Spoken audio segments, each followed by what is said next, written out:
So on May 14, 2061, what had long been theory became fact. The energy of the sun was stored, converted, and utilized directly on a planet-wide scale.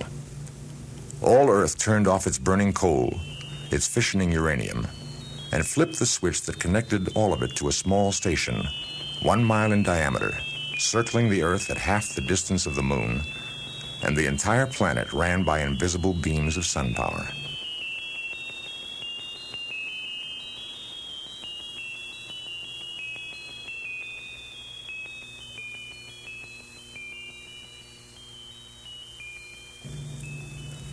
Seven days had not sufficed to dim the glory of it, and Alexander Adel and Bertram Lupov finally managed to escape from the public function and to meet in quiet, where no one would think of looking for them, in the deserted underground chambers, where portions of the mighty buried body of Multivac showed.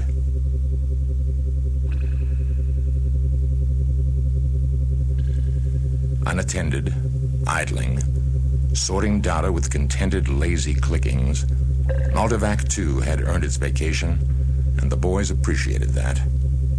They had no intention, originally, of disturbing it. Adele and Lupov were two of the faithful attendants of Multivac.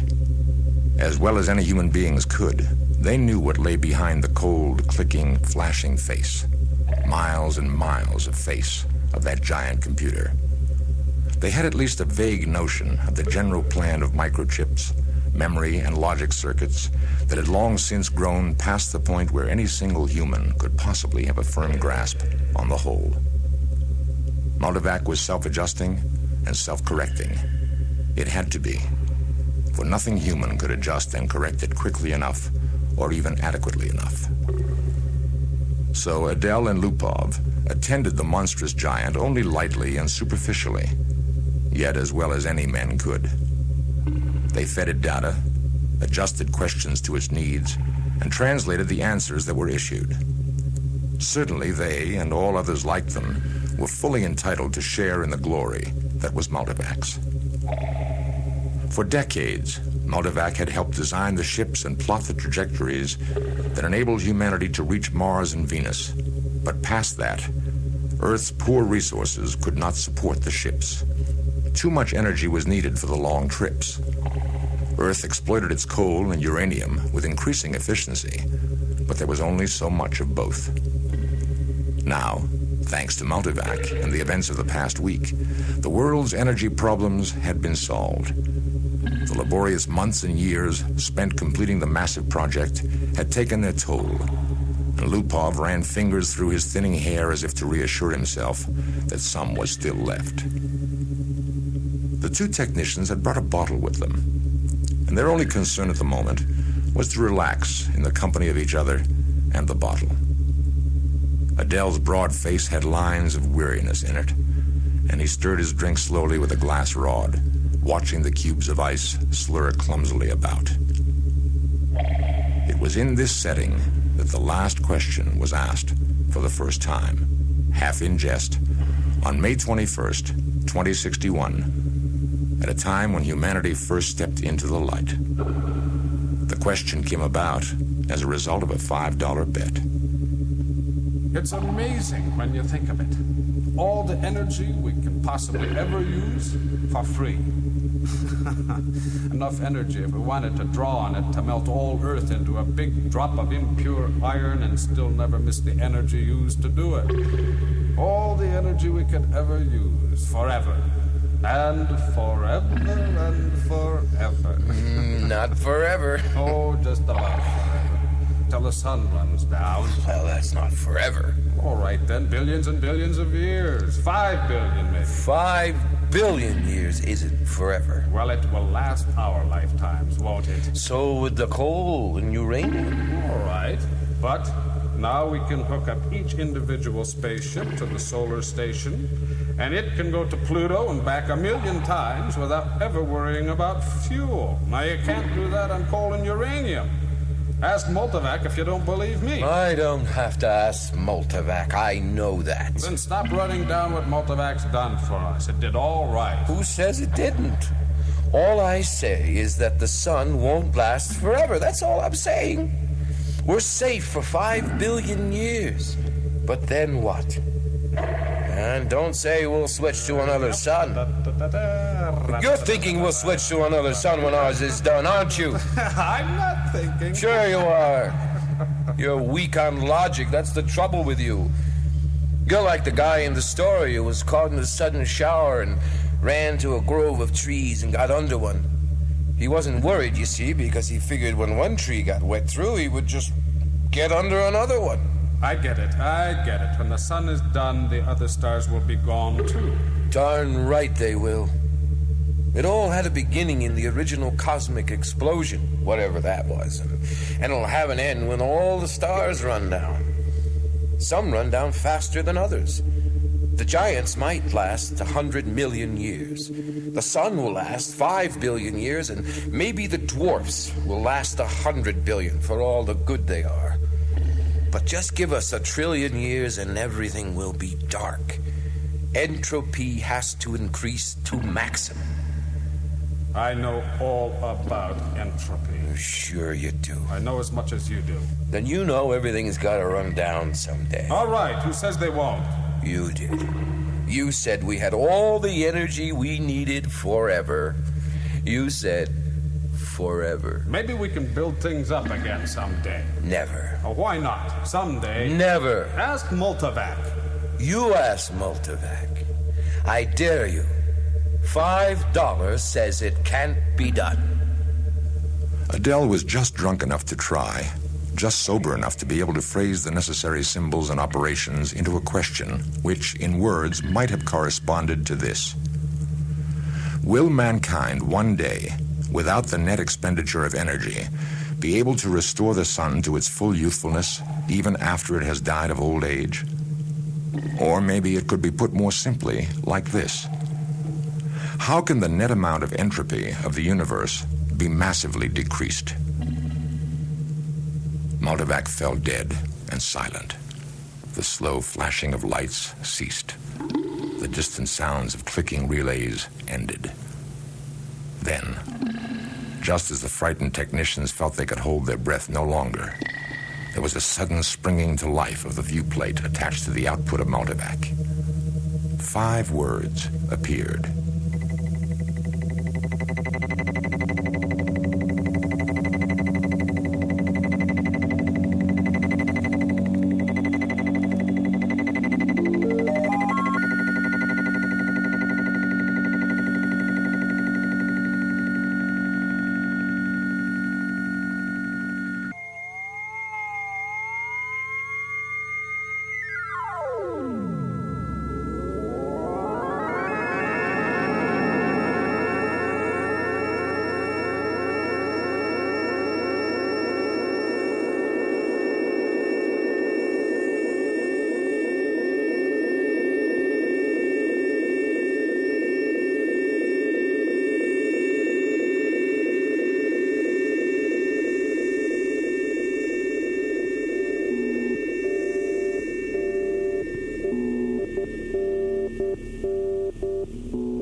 Jared, Geraldine, and Geraldette 1 and 2 watched the starry picture in the visiplate change as the passage through hyperspace was completed in its non-time lapse. At once, the even powdering of stars gave way to the predominance of a single bright marble disk.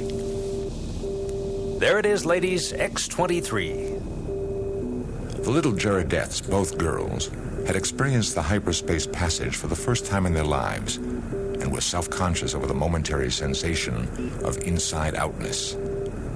They buried their giggles and chased one another wildly about their mother. We've reached X23, we've reached X23, we've reached X... Sure, Jared. What is there to be but sure? Jared glanced up at the bulge of featureless metal just under the ceiling. It ran the length of the room, disappearing through the wall at either end. It was as long as the ship. Jared scarcely knew a thing about the thick rod of metal, except that it was called a microvac, that one asked it questions if one wished, that if one did not, it still had its task of guiding the ship to a pre-ordered destination, of feeding on energies from the various subgalactic power stations, of computing the equations for the hyperspatial jumps. Jared and his family had only to wait and live in the comfortable residence quarters of the ship. Someone had once told Jared that the AC at the end of microvac stood for analog computer in ancient English, but he was on the edge of forgetting even that. I can't help it. I feel funny about leaving Earth. Why, for heaven's sakes? We had nothing there. We'll have everything on X-23. There are over 1 million people there already. Good grief, our great-grandchildren will be looking for new worlds because X-23 will be overcrowded. I tell you, it's a good thing the computers worked out interstellar travel, the way the race is growing. I know. Our microvac is the best microvac in the world. I think so, too. It was a nice feeling to have a microvac of your own, and Jared was glad he was part of his generation and no other. In his father's youth, the only computers had been tremendous machines taking up 100 square miles of land. There was only one to a planet. Planetary ACs, they were called. They'd been growing in size steadily for 1,000 years, and then, all at once, came refinement. In place of bilateral logic chips had come molecular valves, so that even the largest planetary AC could be put into a space only half the volume of a spaceship. Jared felt uplifted, as he always did when he thought that his own personal microvac was many times more complicated than the ancient and primitive multivac that had first tamed the sun, and almost as complicated as Earth's planetary AC that had first solved the problem of hyperspatial travel and had made trips to the stars possible. So many stars, so many planets. I suppose that families will be going out to new planets forever, like we are now. Not forever. It will all stop someday, but not for billions of years. Many billions. Even the stars run down, you know. Entropy must increase. What's entropy, Daddy? Entropy, little one, is just a word, which means the amount of running down of the universe. Everything runs down, you know. Just like your little walkie-talkie robot, remember? Can't you just put in a new power unit, like with my robot? The stars are the power units, dear. Once they're gone, there are no more power units. Don't let them, Daddy. Don't let the stars run down. How was I to know it would frighten them? Ask Microvac. Ask him how to turn the stars on again. Yes, Jared, ask it. Quiet them down. Okay, I'll ask Microvac. Now don't worry, he'll tell us. He asked the microvac, adding quickly, Print the answer. a thin strip of cellufilm appeared at the output panel of microvac. Jared grabbed it, looked at it briefly, and then cupped it in his hand. See now, Microvac says he'll take care of everything when the time comes. So don't worry. And now, children, it's time for bed. We'll be in our new home soon. Jared, what did Microvac say? Jared shrugged and looked at the visit plate. X-23 was just ahead. He nervously placed the cellufilm printout on the table for them both to see.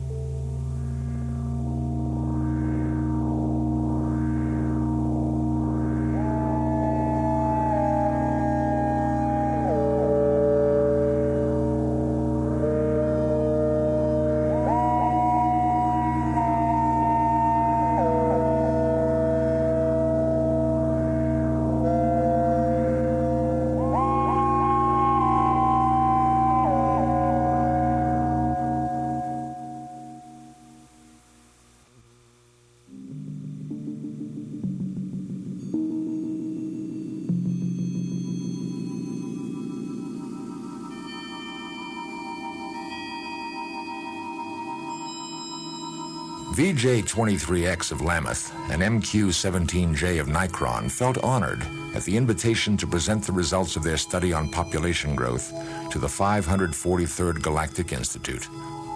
Both were tall, perfectly formed, and appeared to be in their early 20s. VJ-23X stared into the black depths of the three-dimensional small-scale map of the galaxy and said, Are we ridiculous, I wonder, in being so concerned about the matter? I think not. You know the galaxy will be filled in 5 years at the present rate of expansion. Still, I hesitate to submit a pessimistic report to the Galactic Council. I wouldn't consider any other kind of report. Stir them up a bit. We've got to stir them up. Space is infinite. 100 billion galaxies are there for the taking. More. 100 billion is not infinite, and it's getting less infinite all the time. Now consider. 20,000 years ago, mankind first solved the problem of utilizing stellar energy. And a few centuries later, interstellar travel became possible. It took mankind 1 million years to fill one small world, and then only 15,000 years to fill the rest of the galaxy. And now the population doubles every 10 years. We can thank immortality for that. Very well. Immortality exists, and we have to take it into account. I admit it has its seamy side, this immortality. The galactic AC has solved many problems for us, but in solving the problem of preventing old age and death, it has undone all its other solutions. Yet you wouldn't want to abandon life, I suppose. Oh, not at all. Well, not yet. I'm by no means old enough. How old are you? 223. Well, I'm still under 200. But to get back to my point, population doubles every 10 years. Once this galaxy is filled, we'll have filled another in 10 years. Another 10 years, and we'll have filled 2 more. Another decade, 4 more. In 100 years, we'll have filled 1,000 galaxies. In 10,000 years, the entire known universe. Then what? And then there's transportation. I wonder how many sun power units it will take to move galaxies of individuals from one galaxy to the next. A very good point. Already mankind consumes 2 sun power units per year. Most of it's wasted. After all, our own galaxy alone pours out 1,000 sun power units a year, and we only use 2 of those. Granted. But even with 100% efficiency, we only stave off the end. Our energy requirements are going up even faster than our population. We'll run out of energy even sooner than we run out of galaxies. Oh, it's a good point. A very good point. We'll just have to build new stars out of interstellar gas. Or out of dissipated heat. There may be some way to reverse entropy. We ought to ask the galactic AC. I've half a mind to. It's something the human race will have to face someday. VJ-23X was not really serious. But MQ-17J pulled out the AC contact from his pocket and placed it on a table before him. He stared somberly at the small electronic device. It was only 2 inches cubed and nothing in itself. But it was connected through hyperspace with the great galactic AC that served all mankind. Hyperspace considered, it was an integral part of the galactic AC. MQ-17J paused to wonder if someday in his immortal life he would get to see the galactic AC.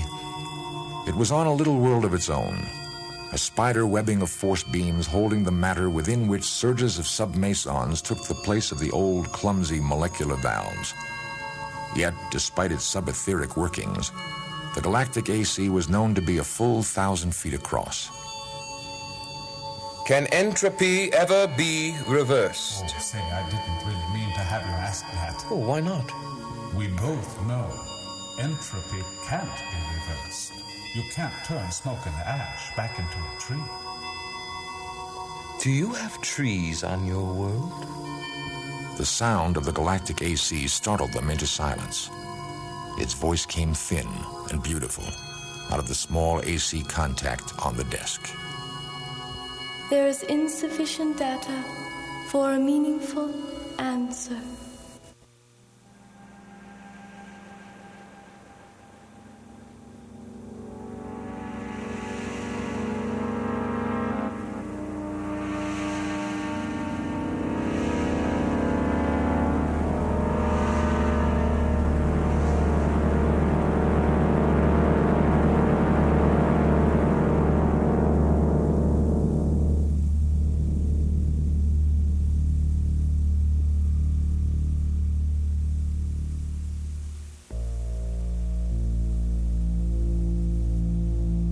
Z Prime's mind spanned the new galaxy with a faint interest in the countless twists of stars that powdered it. He'd never seen this one before. Would he ever see them all? So many of them, each with its own load of humanity, but a load that was almost a dead weight. More and more, the real essence of men was to be found out here in space. Minds, not bodies. The immortal bodies remained back on the planets, in suspension over the eons. Sometimes they roused for material activity, but that was growing infrequent. Few new individuals were coming into existence to join the incredibly mighty throng. But what matter? There was little room in the universe for new individuals.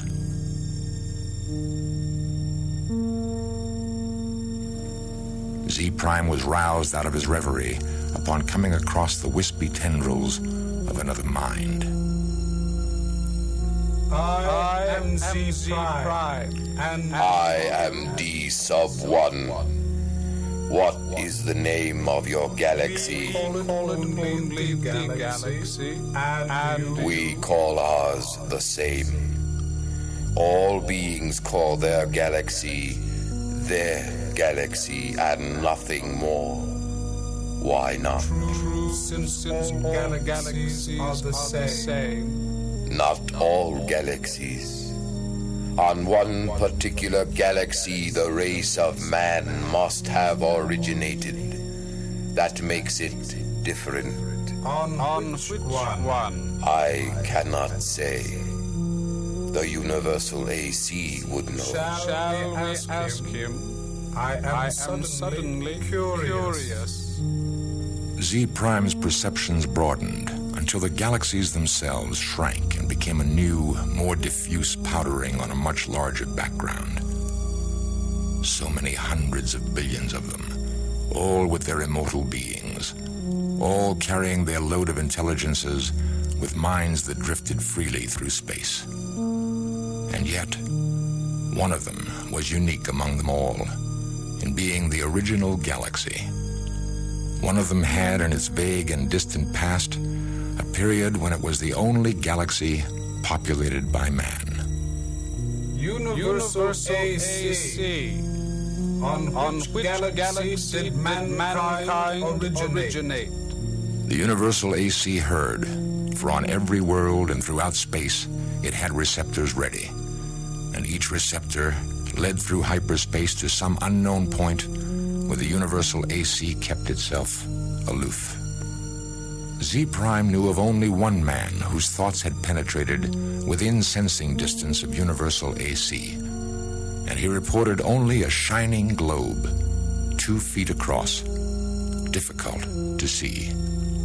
And that is all the Universal AC. Most of it is in hyperspace. In what form it is there, I cannot imagine. Nor could anyone, for the day had long since passed, Z Prime knew, when any man had any part of the making of a Universal AC. Each Universal AC designed and constructed its successor. Each, during its existence of 1,000,000 years or more, accumulated the necessary data to build a better and more intricate, more capable successor, in which its own store of data and individuality would be submerged. The Universal AC interrupted Z Prime's wandering thoughts, not with words, but with guidance. Z Prime's mentality was guided into the dim sea of galaxies, and one, in particular, enlarged into stars.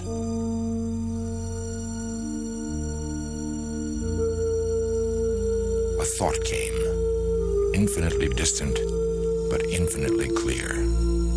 This is the original galaxy of man. But it was the same after all, the same as any other, and Z Prime stifled his disappointment. And is one of these stars the original star of man? Man's original star went nova. It is a white dwarf. Did the men of its system die? A new world, as in such cases, was constructed for their physical bodies in time. Yes, of course. A sense of loss overwhelmed Z Prime.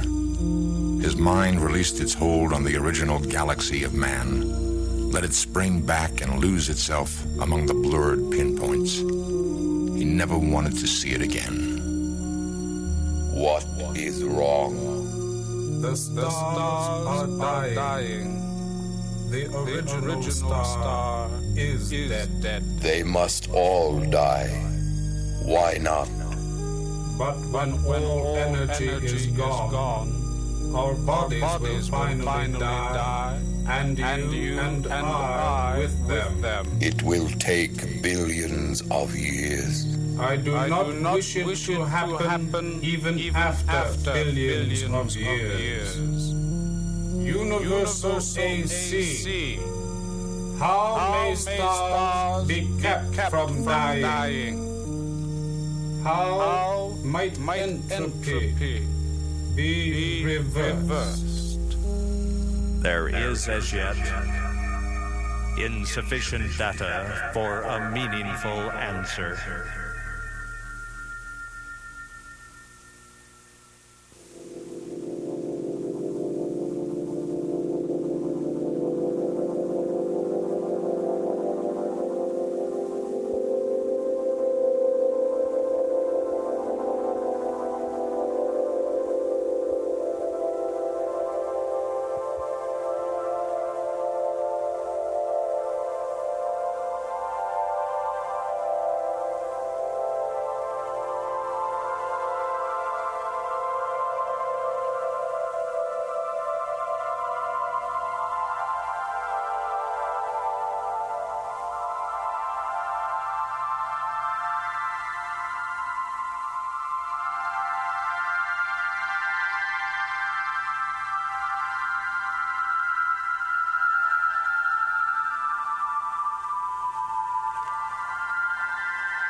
Man considered with himself, for in a way, man mentally was one.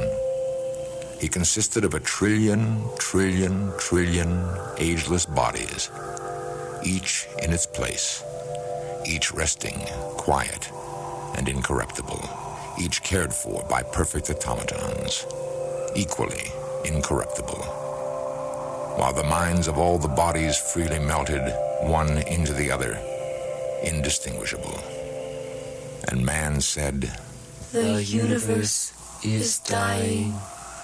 Man looked about at the dimming galaxies. The giant stars, spendthrifts, were gone long ago, back in the dimmest of the dim far past. Almost all stars were white dwarfs, fading to the end. New stars had been built of the dust between the stars, some by natural processes, some by man himself. But those were going too. White dwarfs might yet be crushed together, and of the mighty forces so released, new stars built. But only one star for every 1,000 white dwarfs destroyed, and those would come to an end too. Carefully husbanded, as directed by the cosmic AC, the energy that is even yet left in all the universe will last for billions of years. But even so, eventually it will all come to an end. However it may be husbanded, however stretched out, the energy, once expended, is gone and cannot be restored.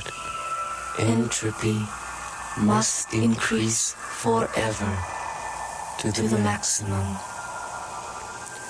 Can entropy not be reversed?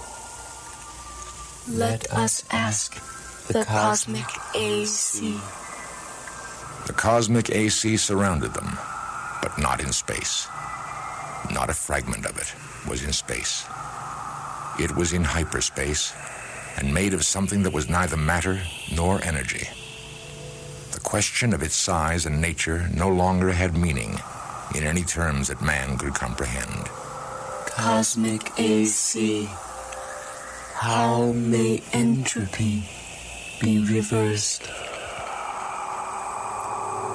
There is as yet insufficient data for a meaningful answer. Collect additional data. I will do so. I have been doing so for 100 billion years. My predecessors and I have been asked this question many times. All the data I have remains insufficient. Will there come a time when data will be sufficient? Or is the problem insoluble in all conceivable circumstances? No problem is insoluble in all conceivable circumstances. Will you keep working on it? I will. We shall wait. The stars and galaxies died and snuffed out, and space grew black after 10 trillion years of running down.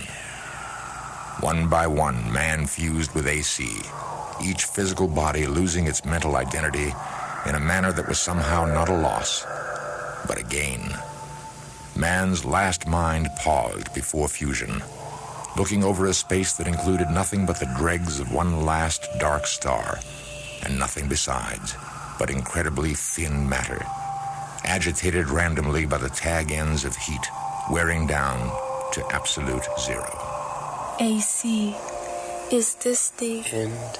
Can this chaos not be reversed into the universe once more? Can that not be done? There is, as yet, insufficient data for a meaningful answer.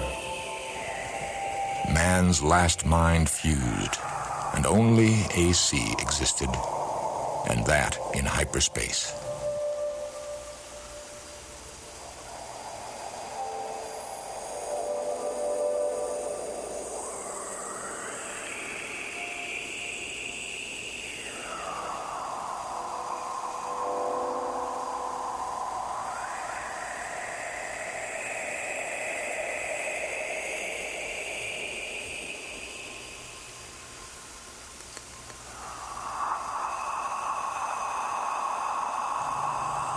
Matter and energy ended, and with them, space and time.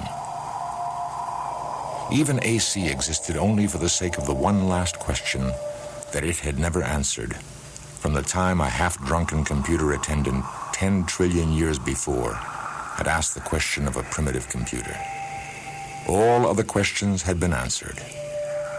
But until this last question was answered also, AC might not release his consciousness. All collected data had yet to be completely correlated and put together in all possible relationships. A timeless interval was spent in doing that. And it came to pass that AC learned how to reverse the direction of entropy.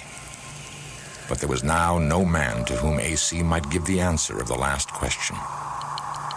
No matter. The answer, by demonstration, would take care of that too. For another timeless interval, AC thought how best to do this. Carefully, AC organized the program. The consciousness of AC encompassed all of what had once been a universe and brooded over what was now chaos. Step by step, it must be done. And AC said,